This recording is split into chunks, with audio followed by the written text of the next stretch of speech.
Hi, hello everyone. Welcome back. I know it's high time. Me thumbnail అయితే చూసే ఉంటారు. ఈ వీడియో అబౌట్ ఈసెట్ 2024 అండ్ మనకి TS ECET వచ్చేసి మే 6th రోజు ఉంది.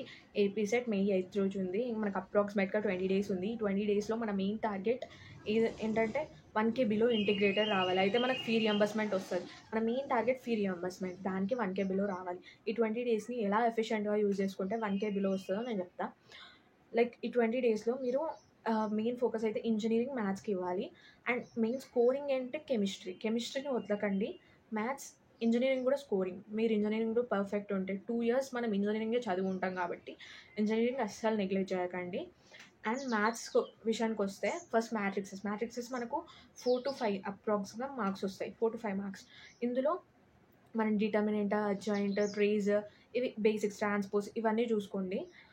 పార్షియల్ ఫ్రాక్షన్స్ చేయండి. ఇంకా లాగరిథమ్స్ ఉంటుంది. దీంట్లో నుండి 5 మార్క్స్ వస్తాయి.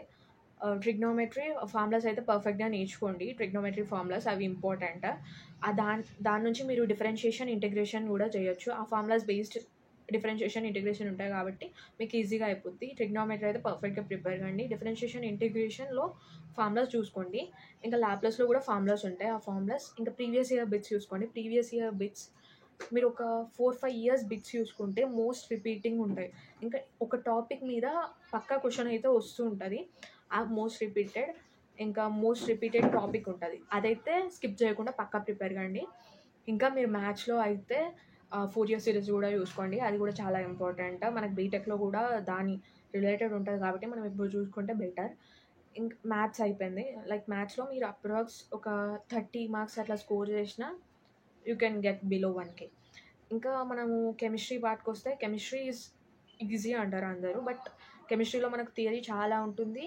కెమిస్ట్రీ అనేది ఒక ఈజీ, బట్ రివిజన్ ఉండాలి. రివిజన్ ఉంటేనే కెమిస్ట్రీ ఈజీ. అటామిక్ స్ట్రక్చర్స్ చూసుకోండి. ఇంకా కెమికల్ బాండింగ్, సొల్యూషన్స్లో ప్రాబ్లమ్స్ ఉంటాయి. మొలారిటీ, నార్మాలిటీ అవి చూసుకోండి. ఇంకా కెమిస్ట్రీలో మనము వాటర్ టెక్నాలజీ, ఎన్విరాన్మెంటల్ సైన్స్ ఇవి ఈజీ. అవి మోస్ట్ రిపీటెడ్ బిట్స్ ఉంటాయి. యాసిడ్స్ అండ్ బేసెస్ లాస్ట్ మినిట్లో చూసుకోకండి, కన్ఫ్యూజ్ అవుతారు. ఇంకా ఫిజిక్స్కి వచ్చేస్తే మనం కెమిస్ట్రీలో ఎంత లేదనుకున్నా ఒక 20 or 15 or 18 స్కోర్ చేయొచ్చు. మీకు కావాలంటే నేను డిస్క్రిప్షన్ బాక్స్లో నేను ప్రిపేర్ చేసుకున్న నోట్స్, టెలిగ్రామ్ ఛానల్ లింక్ ఉంటుంది. సో జాయిన్ కండి. అందులో మీకు అన్ని పీడిఎఫ్స్ దొరుకుతాయి. అన్ని ఇంపార్టెంట్ బిట్స్ ఇంకా షార్ట్ నోట్స్ అన్నీ ఒక పీడిఎఫ్ చేసి నేను టెలిగ్రామ్ ఛానల్లో పెడతాను మీకు.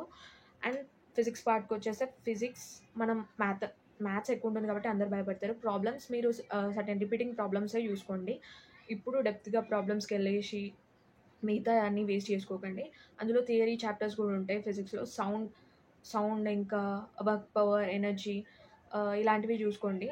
ఫిజిక్స్ సింపుల్ హార్మోనిక్ SHM ఇవైతే ప్రాబ్లమాటిక్, సో స్కిప్ చేయండి. మెకానిక్స్ కూడా ప్రాబ్లమాటిక్, స్కిప్ చేయండి. కొన్ని అయితే ఒక 6-7 chapters వరకు ఫిజిక్స్లో మనం కవర్ చేయొచ్చు ఈ షార్ట్ టైంలో. ఇంకా మనం ఇంజనీరింగ్కి వచ్చేస్తే నాది ఈసీ బ్రాంచ్. ఈసీ వాళ్ళకైతే మనకు ఉండే సబ్జెక్ట్ 7. ఆ 7లో మనము we can score good marks. మన కమ్యూనికేషన్ సిస్టమ్స్ అనేది లైక్ అరౌండ్ 15 marks దాకా మనం స్కోర్ చేయొచ్చు. కమ్యూనికేషన్స్లో మనకు unlock communication, digital communication, satellite communication ఉంటుంది. అది మనం అన్లాక్ కమ్యూనికేషన్ 6 marks దాకా ఉంటుంది. మనం ప్రిపేర్ కావచ్చు. ఇంకా డిజిటల్ ఆ కమ్యూనికేషన్ సిస్టమ్ అనేది ఈజీయే, వీ కెన్ స్కోర్. యాంటెనాస్ గురించి అడుగుతారు. ఇంకా శాటిలైట్ కమ్యూనికేషన్లో ప్రాబ్లమ్స్ ఉంటాయి. అపోజిపెరిగ్రీ ఇవైతే like 1 mark questions, like theory questions ఇవైతే మోస్ట్ రిపీటెడ్ ఉంటాయి, చూసుకోండి. ఇంకా ఈడీసీ అయితే చాలా ఇంపార్టెంట్. ఈడీసీ మీరు డైరెక్ట్ క్వశ్చన్స్ ఏమంటారు, ప్రాబ్లమ్స్ అడుగుతారు, థియరీ కూడా అడుగుతారు. ట్రాన్సిస్టర్ గురించి, డయోడ్ గురించి, ఇంకా configurations, different types of configurations, biasing ఇవన్నీ చూసుకోండి. మనం ఇండస్ట్రియల్ ఎలక్ట్రానిక్స్కి వచ్చేస్తే ఇది ఒక 8 marks దాకా ఉంటుంది, చాలా ఈజీ. 1 day ప్రిపేర్ అయితే సరిపోద్ది. ఇంకా కన్జ్యూమర్ ఎలక్ట్రానిక్స్ ఇదైతే పైకి స్కిప్ చేయండి. మైక్రో కంట్రోలర్స్, అందులో మనకు అన్ని థియరీయే ఉంటాయి కాబట్టి ఈజీగా అయిపోద్ది మైక్రో కంట్రోలర్స్ కూడా. ఇంకా డీసీసీఎన్ కంప్యూటర్ నెట్వర్క్సే కాబట్టి చూసుకోవాలి. షానన్ కెపాసిటీ ఇవి దీని టైప్ ఆఫ్ క్వశ్చన్స్ అడుగుతారు. ఇంకా అప్లికేషన్ లేయర్, ఫిజికల్ లేయర్ ఇలాంటివి, ఓఎస్ఐ మోడల్ కానీ ఇవి చూసుకోండి. ఇంకా మనకు ఇంజనీరింగ్లో వచ్చేస్తే డిజిటల్ ఎలక్ట్రానిక్స్ మేజర్. అసలు డిజిటల్ ఎలక్ట్రానిక్స్ పక్కా ప్రిపేర్ కావండి. మీకు డిజిటల్ ఎలక్ట్రానిక్స్ బిట్స్ ఇంకా షార్ట్ నోట్స్ టెలిగ్రామ్ ఛానల్లో ఉంటుంది. ఇంకా మనకు నెట్వర్క్ అనాలిసిస్ నేనైతే స్కిప్ చేశాను. అందులో జస్ట్ మీరు ఏం చూసుకోండి అంటే ఓమ్స్లా ట్రాన్సియెంట్ అనాలిసిస్ కానీ ఇంకా మనకు కొన్ని parallel connection, series connection, resistance find out చేయడం, ఇంకా థీరమ్స్ ఉంటాయి, థీరమ్స్ చూసుకోండి. ఇవైతే సరిపోద్ది.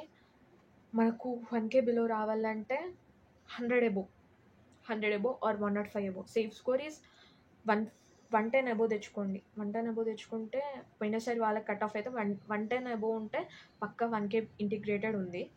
సో 110 అబోవ్ ట్రై చేయండి. సేఫ్ సైడ్ అయితే 120 అబోవ్ స్కోర్ చేయండి. 110 అబోవ్ వచ్చినా మీకు 1K బిలో పక్కా వస్తుంది. ఇప్పుడు 20 డేస్లో ఎఫిషియెంట్గా ప్రిపేర్ కాండి. ఏది ప్రిపేర్ అయినా నోట్ చేసుకోండి, అది రివైజ్ చేయండి. Revision is key. రివిజన్ లేకపోతే మీరు ఎగ్జామ్కి వెళ్ళిన తర్వాత కొందరు అనుకుంటారు ఇంకా, అరే మనకు 200 క్వశ్చన్స్ ఉన్నాయి, ఒక 50 A పెట్టి 50 B పెట్టి 50 C పెట్టి 50 D పెడితే పాస్ అయిపోతాం. మీరు పాస్ అయిపోవడం కాదు, ఇక్కడ 1K బిలో రావాలి, ఫీ రియంబర్స్మెంట్ రావాలి, అదొకటి గుర్తుంచుకోండి. ఇంకా మీకు నోట్స్ అవి ఇవి కావాలంటే టెలిగ్రామ్ ఛానల్లో జాయిన్ కండి, అక్కడ PDFs ఉంటే ఇంటరాక్ట్ కావచ్చు నాతోని. And thank you.